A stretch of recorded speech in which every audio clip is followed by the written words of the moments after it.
Ну что, друзья, всем привет, с вами Кирилл Саакаст и добро пожаловать на канал Криптогеймеры. На повестке дня у нас игра Axie Infinity, и мы продолжим ряд видеороликов, посвященных отдельным классам. И на очереди у нас плант, это же растения. Посмотрим сильные, посмотрим слабые стороны данных аксиков. Если посмотрим на статы как раз таки планта, если у него все гены одинаковые, сразу бросается в глаза его огромный показатель здоровья. Это 61, самый высокий в игре. И самая маленькая скорость это 31, то есть планты всегда ходят последние, если у них как раз таки все гены одинаковые. Давайте рассмотрим сильные и слабые стороны именно по отдельным классам: бонусный урон и уменьшение урона.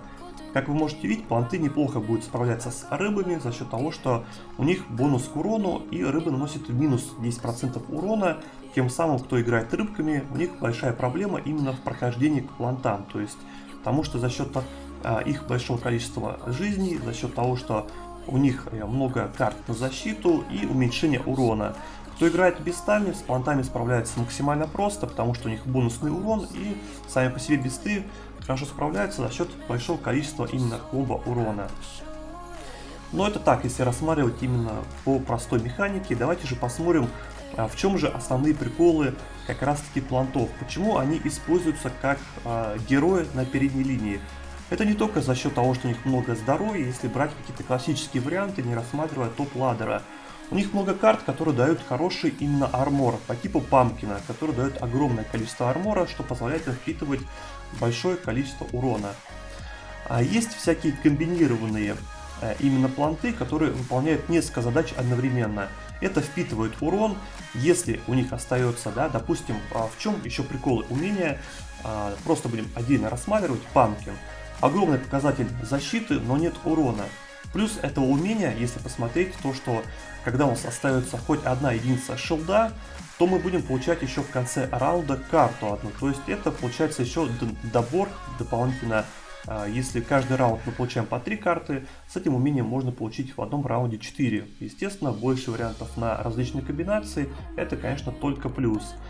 Великолепное умение Сириус, которое используется в большинстве случаев у плантов, потому что альтернативы нормальной, честно говоря, у этого умения особо нет. Да, если посмотрите, то есть это умение топ-1.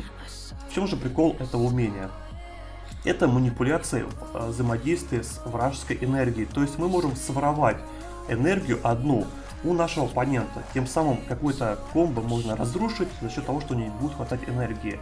В чем прикол? То есть мы используем это умение и другую любую карту, независимо плантовскую, просто любую другую, и мы можем своровать энергию. Это нереально крутое умение, тем самым, потому что мы нашего оппонента заставляем тратить больше энергии, потому что он будет бояться, что мы будем использовать Сириус, и тем самым это умение позволяет нам генерировать больше энергии. Есть умение по типу кактуса. Кактус — это невероятно мощное умение, которое вносит огромное количество урона, если мы ходим последний в раунде. И скорость самая низкая в игре нам позволяет ходить последний в раунде для того, чтобы получать бонусные 120% урона. Дальше есть всякие умения по типу Кэрота. Когда мы наносим какой-то небольшой урон, получаем небольшой шилд, но если наш шилд ломают, то есть вот эту защиту, мы будем получать энергию дополнительно. То есть мы потратили одну и восстановили одну. Тем самым как раз таки получаем бонусы к энергии.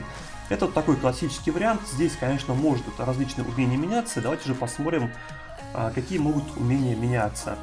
Вместо кактуса можно поставить именно бич. Это умение немножко по-другому работает. Когда у нашего аксика ломают шилд, он будет носить 120% урона. Тоже неплохие показатели именно по армору, по защите. Есть умение по типу Котейла. В чем плюшка, да, в чем фишка этого умения? То, что оно стоит 0 маны, и мы можем комбинировать с таким умением, как Сириус. То есть мы используем нолик, используем единичку и просто подворовываем вражескую энергию. Это, конечно, нереально круто. Плюс, когда нас атакуют всякие бесты, баги и мехи, мы будем получать за каждую атаку, будем получать дополнительно карту, если успеем это умение завязать. Тем самым мы можем получить огромное количество дополнительных карт. Есть всякие у нас планты, которые рассчитывают на яд.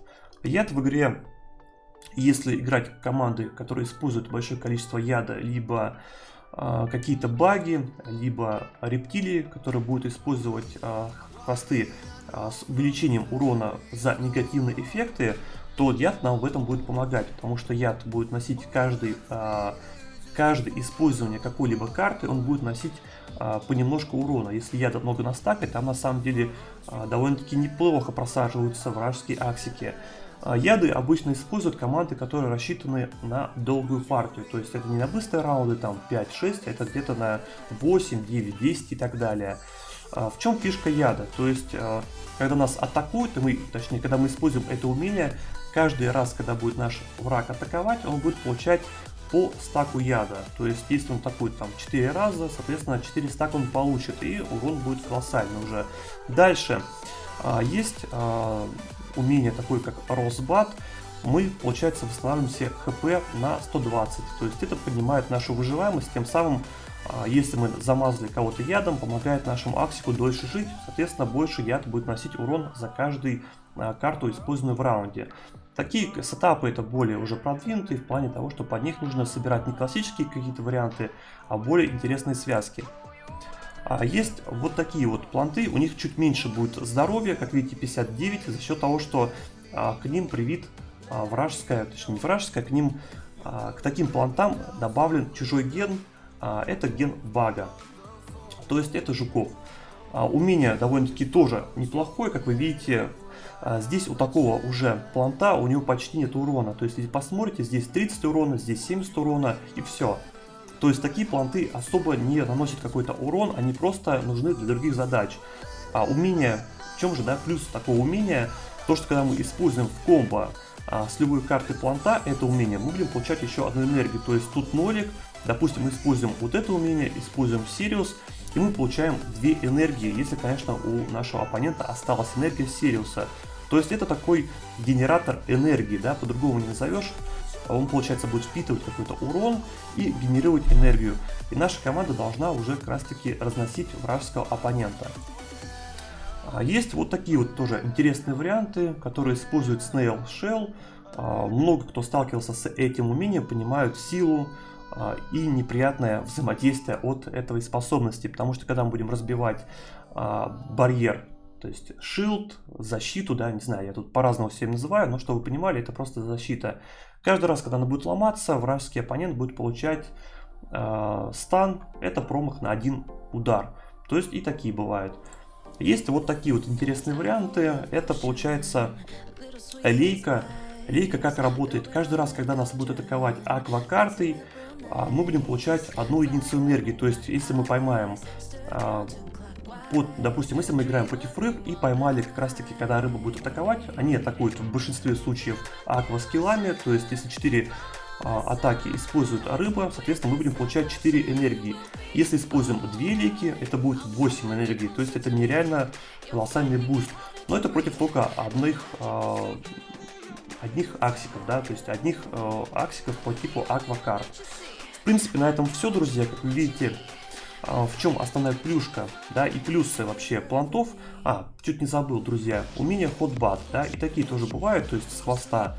Мы выключаем, получается, нашему оппоненту на один следующий раунд, отключаем ему рот. То есть какие-то умения, которые можно использовать именно с зубов, с рта и так далее. Это тоже довольно-таки неплохие умения, особенно если нужно что-то заблокировать на следующий раунд. То есть это тоже манипуляции с вражескими картами.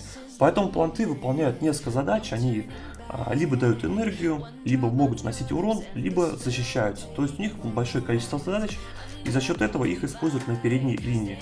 Бывают всякие варианты, когда их используют именно на задних вариантах, но это уже другие взаимодействия, другие как раз таки более интересные, более такие продуманные сетапы, которые используют уже ближе к топ-рейтингу.